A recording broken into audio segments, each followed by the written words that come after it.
Doesn't everyone have that one famous person that they admire more than anyone else? Today I want to give tribute to the person that I have always looked up to. Ever since I was old enough to follow the game of basketball, I've always wanted to be just like LeBron James. First we will look at his childhood struggles, then we will see how he finds success, and conclude with how his life has been an inspiration to me. LeBron had a very unstable childhood. His mother had him when he was 16 years old, and his father wanted nothing to do with him. His mother was not financially stable enough to support LeBron, so his grandmother raised him during his early years. When she passed away, his mother, Gloria James, lost the house. For most of his childhood, he bounced around from place to place, always wondering if he was even going to have a couch to sleep on that night. At this point in his life, it would have been easy for him to go either way. He was in the projects of Akron, Ohio. There were plenty of street gangs that he could have joined, got caught up in drugs, or even just roll over at life and let it get the best of him. But thanks to the hoop his mother got him when he was 2 years old, he fell in love with the game of basketball that would change his life forever. One of the families on LeBron's Pee Wee basketball team offered to let LeBron stay with them. LeBron credits them with really keeping him on track. For once, things were looking up for him. By 10 years old, he was doing pretty much whatever he wanted to on the basketball court. His level of understanding of the game was that of a high schooler.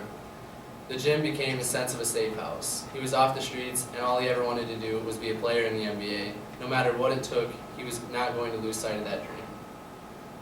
When middle school came around, he had moved back with his mother, and things were looking up, but very tough for them.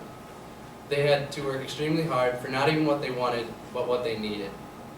LeBron understood that he was a man of the house, and he had to fill roles a father/husband would need to fill, even though he was a 13-year-old kid. After middle school came the big decision to go to a private or public high school.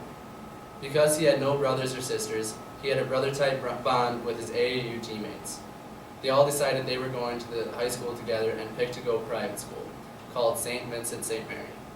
Going into freshman year, people knew who LeBron was, but things did not really spiral out of control until he led the Irish to a state championship title both his freshman and sophomore years.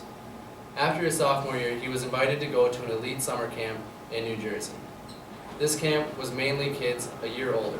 LeBron dominated this camp, and NBA scouts knew he was never going to play a minute of college ball. Going into his junior year, he had a lot of hype. He was leaving school to go meet with shoe companies. He was always there making sure he had his homework done. His high school had to move home games to the University of Akron because there was not enough room at the high school. ESPN also broadcasted one of his games. Shaquille O'Neal and Allen Iverson both came to watch games. At this time, these types of things were unheard of. That just when people thought that nothing could get any worse, Sports Illustrated put him on a cover of an issue. This is where LeBron really inspired me most.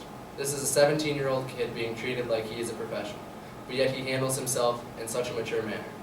It would have been easy to let it all go to his head and become cocky and thinking he was entitled to things.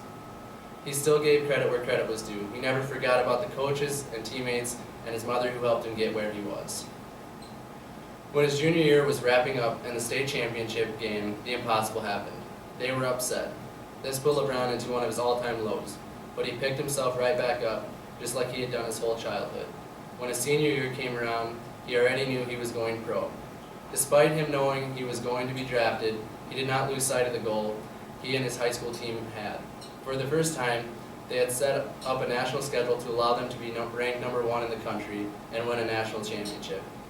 Just like the past 3 years, they made it to the championship game and won, making them the state champions of Ohio and the mythical national champions.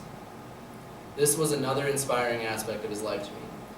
He could have easily thrown in the towel before his senior year. He could quit working for his high school team and focused on his future, but he blocked all that out and finished what he had started. As you can see, through his childhood struggles and his hype, he had kept a level head and never forgotten where he came from. To me, that is the most inspiring quality a person can have. As long as LeBron is playing the game of basketball, he will continue to be an inspiration to me.